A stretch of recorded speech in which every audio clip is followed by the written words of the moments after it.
অনেকদিন থেকে এরকম একটা সুন্দর ড্রেস আমার কল্পনার মাঝে ছিল, বানাবো বানাবো বলে আর বানানো হয় না। কিন্তু পরে ভাবলাম না, কল্পনাতে থাকলে হবে না, বাস্তবে রূপান্তরিত করতে হবে। তাই সাথে চলে গেছিলাম মার্কেটে গিয়ে এরকম একটা কাপড় কিনে নিয়ে এসেছি, সাথে এই কালো লেসটাও এনেছি। তো আমি এখানে অনেক লেস নিয়েছিলাম, কিন্তু এই কালো লেসটা বেশি মানিয়েছে, তাই এটাই কিন্তু আমি এখানে কাপড়ে লাগিয়ে নিয়েছি। এই ড্রেসটা কিন্তু নায়রা কাট ড্রেসের মতো একটু সুন্দর করে ডিজাইন করেছি লেস দিয়ে, তাই একটু বেশি ভালো লাগছে। তবে গরমের দিন নায়রা কাট ড্রেসটা পরা পারফেক্ট, কারণ এতে কিন্তু গরম কম লাগে, তাই একটু বেশি ভালো লাগে। তাই আমি এরকম একটা ড্রেস বানানোর চেষ্টা করতেছি।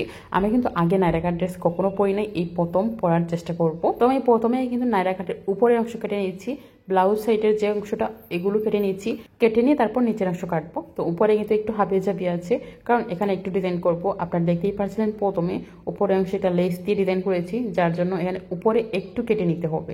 তো আমি 3 ইঞ্চি সাইজ করে উপরে একটু কেটে নিই, 3 ইঞ্চি না 4 ইঞ্চি মতো উপর পাক করে কেটে নিচ্ছি। তো এখানে কোনাকুনি হবে, যার জন্য এই কাটিংটা করে নিয়েছি। আসলে এই কাটিংটা অনেক ভালো লাগে। তো যারা এরকম ড্রেস পরায় তারা একবার পরে দেখবা, সত্যি অনেক ভালো লাগে।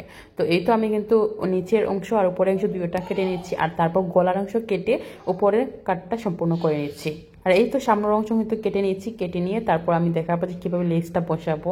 আর লেস বসানোর পর সত্যি অসম্ভব সুন্দর লাগবে, এটা জাস্ট বলার বাহিরে। আমি জাস্ট একবার দেখাবো আপনাদের কেমন লাগছে। এই ড্রেসটা বানানোর পর যদি আমরা পরে আপনাদের দেখাতাম, তাহলে আপনারা সত্যি বিশ্বাস করতেন এত কিউট আর এত সুন্দর। ঠিক এভাবেই কিন্তু আমি এই লেসটা লাগাবো, যেভাবে আমি আপনাদেরকে দেখাচ্ছি। আর তাই তো আমি চলে যাচ্ছি নিচের অংশ কাটার। নিচের অংশ কেটে নিব, কেটে নিয়ে তারপর কিন্তু সেলাইয়ে বসে যাব। নিচের অংশে এত বেশি কিন্তু কাজ লাগবে না, শুধু উপরের যে সামনের যে অংশ ওইগুলোতে একটু কুড়াকুড়ি বাবাচ্ছে, ওইটা কেটে নিলে কিন্তু হয়ে যাবে। আর এই তো আমার কাপড়ের কাটিং অংশ শেষ করে নিয়েছি, এখন হচ্ছে সেলাইয়ের পালা। তো আমি প্রথমেই কিন্তু সামনের অংশ সেলাই করে নিচ্ছি, সামনের গলার সাইড। তো গলার সাইড আমি কোনো রকম বক্রম দিব না, বক্রম ছাড়া আমি সাধারণভাবে সেলাই করছি। তো বক্রম ছাড়া কিন্তু সেলাই করে নিয়েছি, আর তারপর নিচের অংশটাও লাগিয়ে নিয়েছি। লাগিয়ে নিয়ে তারপর কিন্তু আমি লেস লাগাবো। আগে কিন্তু আমি সামনের যে হাবিজাবি কাজগুলো ওগুলো শেষ করে নিয়ে তারপর সোজা কাজগুলাই করব। তো এখানে এই যে অংশটা, এটা একটু ভালো করে লক্ষ্য করে কিন্তু করতে হবে, না হলে কিন্তু হবে না। কারণ এগুলোতে অনেকগুলা কুচি আছে, কুচিগুলো কিন্তু পাট না হলে কিন্তু দেখতে ভালো লাগবে না, সুন্দরও লাগবে না। তাই এগুলো পাট করে কিন্তু আস্তে ধীরে কাজটা করে নিতে হবে। তারপর উপরে আর 2টা সেলাই করে নিতে হবে, তাহলে কিন্তু হয়ে যাবে। তো 2টা সেলাই শেষ, তারপর উপরে আমি আরেকটা চাপ সেলাই দিয়ে দিচ্ছি। আর চাপ সেলাইটা কিন্তু দিলেও পারবেন, না দিলেও কোনো সমস্যা নাই, কারণ এটা হচ্ছে অপশনাল। কারণ এর উপরে কিন্তু লেস লাগানো হবে, তাই এটা না দিলেও চলবে। আমি জাস্ট একটু দিয়ে দিয়েছি। তারপর চলে গেছি লেস লাগাতে, কারণ লেসটা একটু সুন্দর করে বসাতে হবে, না হলে কিন্তু হবে না। আর আমি লেস লাগানোর জন্যই কিন্তু এত কষ্ট করে আগে সব কাজ শেষ করে নিয়েছি, আর এখন আস্তে ধীরে সবগুলা লেস সুন্দর করে বসিয়ে দেবো। লেস লাগানোর ভিতরে আমি আপনাদেরকে একটা কথা বলি, আমি যেহেতু লম্বা একটা ভিডিও করেছি শুধু আপনাদের দেখানোর জন্য, যে আমি একটা পার্টও এখানে কাট করি নাই, সব কিছুই আমি ভিডিওর মধ্যে দিয়েছি যেন আপনাদের দেখতে এবং বুঝতে সুবিধা হয়। আমি জানি অনেকগুলাই পার্ট আপনারা বুঝতে পারেন নাই, কারণ আমি প্রফেশনাল টেলার না, এত বুঝিও আপনাদেরকে বলতে পারবো না। তবে ভিডিও আপনারা সম্পূর্ণ দেখলে অনেকগুলোই কিন্তু বুঝতে পারবেন। আমার কথাগুলো না বুঝলেও আপনারা কিন্তু দেখে অনেকগুলো শিখতে পারবেন। যদি আমার সেলাইয়ে কোনো রকম সমস্যা থাকে বা কোনো রকম ভুল থাকে, প্লিজ আপনারা কমেন্টে বলে যাবেন, আমি পরের বার চেষ্টা করব এটা সঠিকভাবে করার। বেশ, আপনাদের সাথে কথা বলতে বলতে আমি কিন্তু লেসটা লাগিয়ে নিচ্ছি।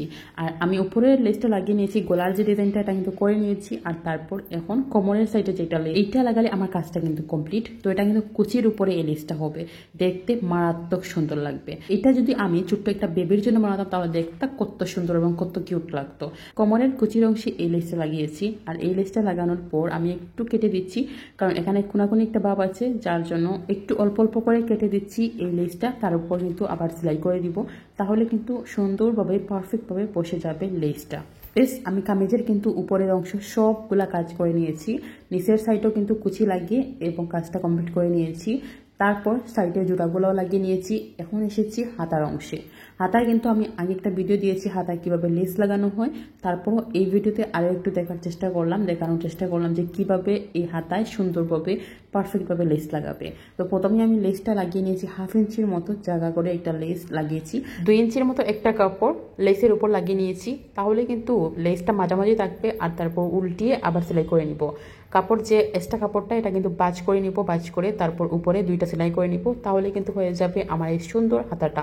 লেস লাগানো শেষ হওয়ার পর এরপর হাতার জোড়া লাগিয়ে নেব, লাগিয়ে তারপর কামিজের সাথে কিন্তু হাতাটাও লাগিয়ে নেব। আর লাগানোর পর এই তো দেখুন হাতায় কত সুন্দর লাগছে, দেখতে কত ভালো লাগছে। এখন এখন ড্রেসের কাজ সম্পূর্ণ কমপ্লিট হয়ে গেছে, এখন জাস্ট ফাইনাল লুকটা আপনাদের দেখানোর চেষ্টা করেছি।